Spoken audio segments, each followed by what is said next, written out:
சுமந்திரன் இனப்படுகொலை நடக்கலையென்றார். அந்த சீலமாக்கி சம்படிச்சு போட்டு தஞ்சை பதவிக்கு சுமந்திரன் சம்புதான் இவர் தஞ்சை எதிர்கட்சி தலைவர் தஞ்சை தலைவர் தக்க வைக்கணும் என்ற ஒன்றுக்காக சுமந்திரன் இனப்படுகொலை நடக்கலையென்றார். உங்களை கும்பிட்டு கேட்கிறேன் அண்ணா, இது போராட்டம் அண்ணா. இந்த காணாமலாக்கப்பட்டவர்களுக்கும் இந்த செம்மடிக்கவும் நீதி இந்த நரிகள் வரக்கூடாது, நாயர் வரக்கூடாது, அரசியல் காட்டி கொடுத்த நாயர் எங்களுக்கு எவ்வளவு தள்ளி கொடுத்துருக்கோம், இவ்வளவு தள்ளி கொடுத்துருக்கோம், ரத்தத்தையும் அதையும் கொடுத்தோம். நாயர் எங்க நாயர் நீங்க திட்ட விடக்கூடாது,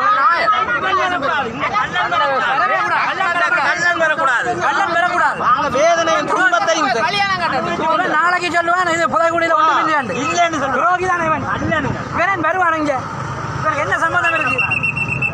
பிங்கள வேலை வந்தவன் கமலேசர் கட்சியை நாசம் பண்ற பிங்கள வேலை வந்தவன் இவன் இவன் இங்க வரக்கூடாது.